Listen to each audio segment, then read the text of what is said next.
Have you ever felt like you don't belong anywhere, even when you're surrounded by people? Like you're physically present, but mentally somewhere else, watching everything from the outside, as if there's a layer of reality only you can perceive. Conversations that feel too empty, laughter that doesn't make sense, behaviors you can read beyond what's being said. And the more you try to fit in, the more artificial everything feels. And then that quiet, almost unsettling question shows up. Is something wrong with me, or with the world around me? Because it's not a lack of social skills. It's not shyness. It's not that you don't know how to communicate. In fact, it's often the opposite. You understand too much. You notice too much. You feel too much. And that starts to distance you from everyday interactions, from surface-level connections, from the dynamics most people seem to accept without question. And the strangest part is, this didn't start now. If you look back, you might realize this feeling has always been there. In childhood, when you felt different but couldn't explain why. In your teenage years, when it seemed like you didn't think like everyone else. And now, in adulthood, where that difference not only remains, but feels even more obvious. But here's something almost no one tells you. Maybe you're not out of place. Maybe you're seeing what most people avoid seeing. Carl Jung once said, "Who looks outside, dreams, who looks inside, awakens." And awakening isn't comfortable. It isn't light. It doesn't make you feel like you belong everywhere. In fact, it often makes you feel separate. Because once you start noticing unconscious patterns, hidden intentions, contradictions in people's behavior, you can't just ignore it. You can't unsee it. You can't go back to the surface level. And that creates a kind of invisible distance. You're there, but not fully in it. You participate, but don't identify. You observe, but rarely feel understood. And little by little, that feeling turns into something deeper. It's not just about not fitting in. It's about sensing an essential difference between you and most people, something you can't quite name, but that influences everything. The way you relate. The way you see the world. The way you feel within yourself. And maybe, at some point, you even tried to change it. You tried to adapt, to mold yourself, to think like others, act like others, just to feel like you belong. But the more you try, the more you realize it's not natural. That there's something in you that resists it.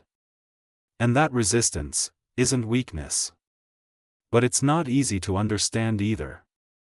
Because according to Jung, much of who we are exists beyond conscious awareness. Internal structures, archetypes, psychological patterns that shape how we perceive reality without us even noticing. And some people simply don't see the world the same way most do. They pick up what's between the lines. They feel what isn't said. They notice what's hidden. And that changes everything. Because from that point on, your experience of reality is no longer the same as everyone else's. And maybe that's exactly why you feel different. But there's still one thing to understand. If this is true, why does it hurt so much? Before we go further, let me ask you something simple, but important. If you've made it this far and felt like someone was describing your exact experience, like this video is putting into words something you've always felt but could never explain, then it's worth marking this moment. Leave a like. Not just as support, but because it helps this kind of content reach other people who also feel out of place, different, and think they're alone in it. And tell me honestly in the comments, have you ever felt this way? Have you ever had that sense of being somewhere, but not truly belonging? Sometimes just writing it down is already the first step toward understanding what's going on inside you, and toward finding others who feel the same. And if this kind of content resonates with you, subscribe to the channel. Because here, we don't just talk about surface-level behavior, we dive into the unconscious, psychological patterns, the way you perceive the world, and why that makes you feel different. Now, let's go deeper. Because this feeling of not belonging isn't random. Let's go back to that sensation, that persistent idea that something in you doesn't quite fit. Not as a rational thought, but as a constant, almost physical perception. You walk into a room and, within minutes, you can feel the atmosphere. Not what people say, but what's underneath. Hidden tensions, unresolved emotions, subtle inconsistencies. It's like you're always reading beyond the surface. At first, this might even feel like an advantage. You understand quickly, spot patterns, anticipate behavior. But over time, it starts to create distance. Because while most people are comfortable in simple interactions, you're picking up layers that make everything feel heavier. You start noticing when someone isn't authentic. When a conversation is just a facade. When a relationship is held together by convenience rather than real connection. And the problem is, once you see it, you can't pretend you didn't. Carl Jung said, the most difficult thing is the thinking that forces us to change how we see ourselves. And maybe that's exactly what you're going through. It's not just the world that feels strange, it's the way you perceive it that places you somewhere different. And that creates a very specific kind of loneliness. It's not the absence of people. It's not the lack of interaction. It's the lack of identification. The feeling that you're participating, but not truly connecting. As if there's an invisible barrier between you and others, not physical, but psychological. You listen, observe, respond, but deep down, you feel like no one is really seeing you. And maybe the hardest part is this, you can't explain it. Because when you try to talk about what you perceive, it's often interpreted as overthinking, negativity, or even judgment. So you start holding back. Filtering yourself. Saying less. And little by little, you create a version of yourself that's more acceptable, but less real. And that's exhausting. It's exhausting because it takes constant effort to adapt. To simplify what you see. To avoid seeming too intense, too deep, too different. And in doing that, you start disconnecting from yourself. Jung also spoke about this when he said, the greatest tragedy in life is not becoming who you truly are. And what many people don't realize, is that this attempt to fit in may be pulling you away from exactly what makes you unique. Because maybe your problem was never being different. Maybe the problem was trying not to be. And that shifts everything. Because if you look honestly, you'll notice that this feeling of not belonging gets stronger precisely when you're trying too hard to adapt. When you're trying to think like others, act like others, respond like others, even when something inside you disagrees. And that's where the internal conflict begins. One part of you wants to fit in. The other simply can't. And that split creates constant discomfort. Like you're always divided between who you are, and who you believe you need to be accepted. But there's something even deeper happening here. Because this ability to perceive beyond the surface, to read between the lines, to feel what isn't said, isn't common. It's not the default. And that alone already places you in a different position within social dynamics. But that difference doesn't come with a manual. No one teaches you how to handle it. How to protect yourself from it. How to use it without isolating yourself. So you figure it out on your own. Trying. Failing. Adapting. Pulling away. Coming back. And in that process, you often start believing the problem is you. That you're too complicated. Too sensitive. Too intense. But what if that's not the right interpretation? What if this sense of being different isn't a flaw, but a signal? If this resonates, comment something simple but meaningful, I've always felt this. Because recognizing it is the first step to understanding what's really behind it.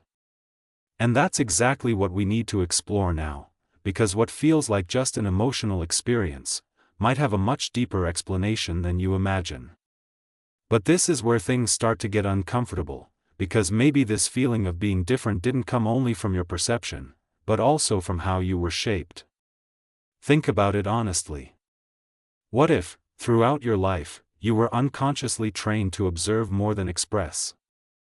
To feel more than react? To notice more than be noticed? Many people who feel different today weren't necessarily born that way. They were shaped by environments where they had to develop a kind of emotional radar to cope. Environments where you had to read people's moods, anticipate conflict, avoid tension, constantly adapt. And over time, that becomes a psychological pattern. You start paying more attention to others than to yourself. You learn to read micro-expressions, tones of voice, silences. You develop an almost automatic sensitivity to what's in the air, even when nothing is being said. And that creates a powerful ability. But it also creates a silent problem. Because while you're busy perceiving everything, who's perceiving you? Carl Jung talked about the concept of the persona, the social mask we wear to adapt to the world. And the more you need to adapt, the stronger that mask becomes. But at some point, that persona starts to drift away from your true essence. And then something subtle, but profound, happens. You start being accepted, but not for who you really are. People like your adapted version. Your ability to understand, to listen, to hold space. But not necessarily your depth, your intensity, your raw truth. And that creates a strange feeling. Because on the outside, it seems like everything is fine. But inside, there's a void. A disconnection. Like no one is really accessing who you truly are. And maybe that's why you feel different. Not because you can't connect, but because you learn to hide in order to connect. And that creates a strong internal conflict. Because at the same time you want to be seen, you also protect yourself from being fully exposed. At the same time you crave deep connection, you hold back what you really think and feel, because you've learned that it might push people away. And that contradiction splits you internally. One part of you wants authenticity. The other wants safety. One wants depth. The other fears rejection. And Jung said something that fits perfectly here: what you resist, persists. And maybe, without realizing it, you've been resisting an essential part of yourself, trying to shape yourself into what's more acceptable, more comfortable, more common. But that comes at a cost. Because the further you move away from your essence, the stronger that feeling of not belonging becomes. And it's not because you don't have a place in the world. It's because you're not fully occupying your place yet. And that changes everything.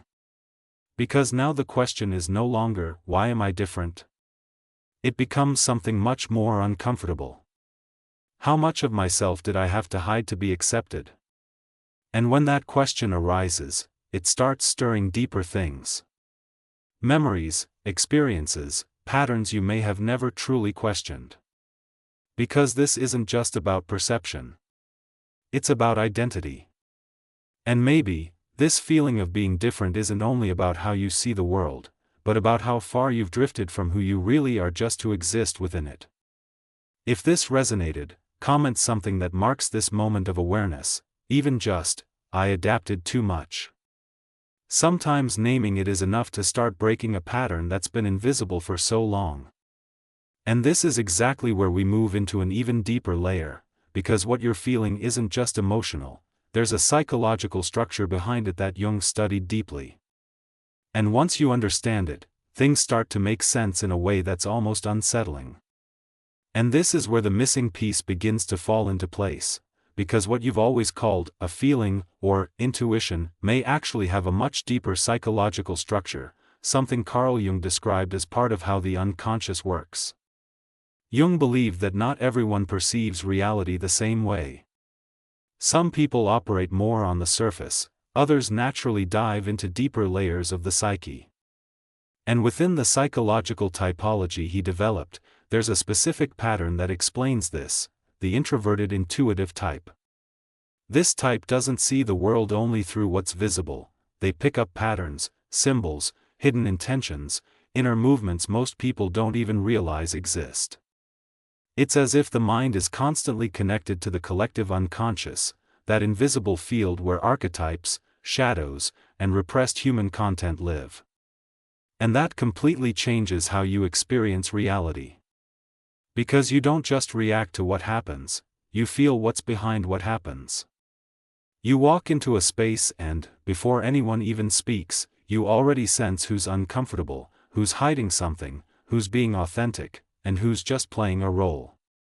You notice inconsistencies, micro-expressions, shifts in energy. And it doesn't come from conscious effort, it just happens. But there's something Jung warned about, and very few people truly understand. This ability doesn't come without a cost. He referred to it as a dominant function that isn't fully integrated. In other words, when a psychological ability is highly developed but not yet consciously understood or balanced. And when that happens, what should be a gift starts to feel like a burden. Because you see too much, but don't know what to do with it. You feel too much, but don't know how to separate what's yours from what belongs to others. You recognize patterns, but can't ignore them to live as lightly as others seem to. And that's exactly where that feeling of isolation comes from. It's not just that you're different. It's that you're operating at a level of perception most people don't share. And that creates a kind of mismatch. While others are focused on the surface, you're dealing with depths that can't always be explained. Jung once said something that captures this almost brutally: the privilege of a lifetime is to become who you truly are. But what he didn't always say explicitly, is that this process often distances you from everything that's superficial. Because the more aware you become, the harder it is to pretend. The harder it is to adapt. The harder it is to ignore what once went unnoticed. And that can make you question everything. Your relationships. Your work. Your environment. Even your own identity. Because suddenly, what once seemed normal starts to feel artificial. And what once felt right starts to stop making sense. And this is a dangerous point. Because many people reach this stage, and begin to believe the problem is the entire world. That no one is genuine. That everything is fake. That real connection doesn't exist. And they isolate even more, reinforcing that sense of difference as if it were a life sentence. But Jung warned about this too. He said that when you start seeing the shadow in others, but don't recognize that same shadow within yourself, you enter a state of projection.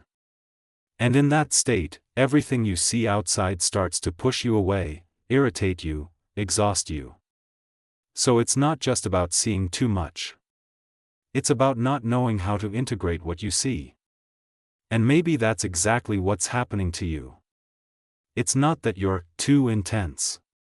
It's that you haven't yet learned how to handle the depth you carry. It's not that you don't belong. It's that you haven't found a place where this perception makes sense yet. And until that happens, the tendency is to keep feeling out of place, misunderstood, different. But there's a shift here, a change in perspective that almost no one notices. Because the same ability that isolates you today, can be the very thing that sets you apart in a powerful way, if you learn how to use it. And that's where everything begins to change, because the question is no longer, why am I like this? It becomes, how do I use this without losing myself in the process? If this idea resonates, comment something simple but meaningful: I see beyond. Because recognizing this changes how you see yourself, and how you start showing up in the world. And what comes next, is exactly the point where this perception stops being a burden, and starts becoming something completely different. And this is where the shift happens, the one almost no one notices. Because what you once saw as a problem, starts to reveal a quiet kind of power. Not power in a superficial sense of control or superiority. Something much more subtle, and much deeper. The ability to recognize patterns before they become obvious. To sense intentions before they're spoken. To feel the direction of a situation before it fully unfolds. But until now, you've probably been using this ability unconsciously. You felt, but didn't fully trust it. You noticed, but doubted yourself. You picked up signals, but ignored them to avoid seeming paranoid or overreactive. And that creates constant inner conflict. Because deep down, one part of you knows. But another part has been conditioned to doubt. And this is where something Jung studied deeply comes in, the disconnection between the conscious and the unconscious. When you don't trust what you intuitively perceive, you start distancing yourself from yourself. And the more that happens, the more confusing everything becomes. You start questioning your own reading of reality. You start rationalizing what you felt. You start ignoring clear signals, just to maintain external harmony. But that comes at a cost. Because every time you ignore your perception, you weaken your own identity. And over time, that creates that feeling of being lost, without direction, like you're living a life that isn't fully yours. But when you start moving in the opposite direction, everything changes. When you begin to truly pay attention to what you feel, without dismissing it, without softening it, without trying to fit it into other people's logic, you start reclaiming something that was always there, but got silenced over time. Inner trust. And that's powerful. Because from that point on, you rely less on external validation. You don't need someone else to confirm what you already perceive. You don't need to ignore signals just because no one else sees them. You begin to stand your ground, not from ego, but from clarity. And that completely changes how you relate to the world. You start choosing more carefully who you connect with. You begin recognizing more quickly which environments don't align with you. You leave situations you used to tolerate for too long. And most importantly, you start respecting yourself. But there's an important detail here, because this shift isn't comfortable at first. When you start acting based on your real perception, some people will pull away. Others will feel uncomfortable. Some will misunderstand you. And it may feel like you're losing ground. But in reality, you're just stepping out of spaces that were never yours to begin with. And that's part of the process. Jung said that the path of individuation, the process of becoming who you truly are, requires the courage to differentiate yourself. Because being authentic often means not being understood by everyone. And this is where many people hold back. Because they'd rather maintain superficial connections, than risk losing everything by being real. But you've already seen that this doesn't work. Because even when you try to adapt, the feeling of not belonging doesn't go away. Which means, the problem was never being who you are. The problem was trying not to be. And when you start accepting that, something inside you begins to reorganize. Not instantly, but gradually. You begin to realize that this difference that once isolated you, starts becoming a filter. A filter for choosing better. For discerning better. For positioning yourself better. And that creates a quiet but powerful shift in your life. Because now, you're no longer trying to fit in everywhere. You begin to see that not every place deserves your presence. And that shift in perspective opens a new layer of understanding. Because if you don't need to fit in anymore, then what exactly should you do with this perception you have? If this resonates, comment something simple but symbolic: I'm starting to trust. Because this is the point where everything truly begins to change, even if it's not yet fully clear how. And that's exactly what we need to explore next. Because there is a way to use all of this without isolating yourself, without losing yourself, and without giving up who you are. And this is where we reach the part that really changes the game. Because it's no longer about understanding why you are the way you are, but what you're going to do with it from now on. There's a huge difference between carrying this perception unconsciously, and starting to use it consciously. Until now, this sensitivity, this pattern recognition, this connection to the unconscious, it all operated almost on autopilot. You felt, noticed, absorbed, but without direction. And that left you vulnerable to environments, to people, to emotions that weren't even yours. But when you bring awareness into it, something shifts. You stop being a passive receiver, and become an active observer. And that alone transforms your experience. Because now you start noticing not just what's happening around you, but how it affects you. You begin to distinguish what's yours, and what isn't. You start creating an internal boundary, even if no one else can see it. And that's essential. Because one of the biggest traps for people with heightened perception is absorbing everything without filtering. Carrying other people's emotions, conflicts, pain, as if they were your own. And that drains you. Your energy. Your clarity. Your sense of self. But Jung spoke about something directly connected to this, the process of individuation. Which, at its core, is learning to psychologically differentiate yourself from the collective without completely disconnecting from it. In other words, it's not about isolating yourself from the world. It's about not losing yourself within it. And that distinction changes everything. You don't need to stop perceiving. You need to learn not to absorb everything you perceive. You don't need to stop feeling. You need to learn to filter what you feel. You don't need to distance yourself from everyone. You need to consciously choose who truly gets access to you.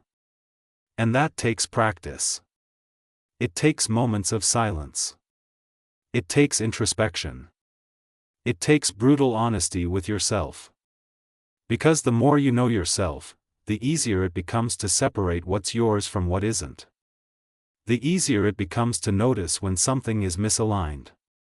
The easier it becomes to trust your perception without getting lost in it. And little by little, that sense of confusion gives way to something much more solid. Clarity. You start understanding why certain environments always drained you. Why certain people always exhausted you.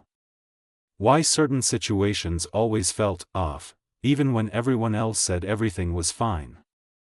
And that gives you a kind of power that isn't visible, but is very real. The power of choice. Choosing where to stay. Choosing who to connect with. Choosing what to accept, and what simply no longer makes sense for you. And maybe, for the first time, you start realizing that this difference that once bothered you might be exactly what protects you. But there's a delicate point here, because this clarity can also pull you toward another extreme. Shutting down completely. Believing no one is worth it. That no one understands. That it's better to be alone than to try. And that's a real risk. Because as Jung pointed out, the goal isn't to disconnect from the world, but to relate to it more consciously. And that requires balance. Between perceiving and engaging. Between understanding and accepting. Between seeing the shadow and still allowing connection. And maybe that's exactly where the next level of this journey begins. Because it's not enough just to know yourself. It's not enough just to protect yourself. The question that emerges now is different. How do you connect, without losing yourself? If this reflection touched something deeper in you, comment something that represents this turning point, even just, I choose consciously. Because this is the beginning of a new way of living, where you no longer need to blindly adapt, or completely isolate yourself. And this is exactly what we still need to explore, because there is a way to turn this perception into real connection, without losing who you are, and without going back to a version of yourself that no longer fits. Nothing is random. If you're listening to this, there's a deeper reason behind it. This kind of content doesn't resonate with everyone, it only makes sense to those who truly feel something. To those who recognize themselves between the lines, in the sensations, in the conflicts most people can't even name. So if this spoke to you, if at any point you thought, this is exactly it, I want to invite you to keep going on this journey. Subscribe to the channel. Here, you won't find shallow or generic content. You'll find deep insights into human behavior, the unconscious, the psychological patterns that shape your life, and most importantly, paths to understanding who you really are without needing to fit into what the world expects. And tell me in the comments, does this message reflect what you feel? Do you also have this sense of seeing beyond, feeling differently, not fully belonging? Sometimes just writing it down is enough to realize you're not alone. And if this video helped you, even in a quiet way, leave a like. That helps this content reach others who are going through the same thing, but haven't found the words for it yet. And now, I recommend you watch the next video. Because there, I'll go even deeper into this topic, especially the environments and patterns that drain people with this kind of perception, and how to protect yourself without shutting down. See you in the next video.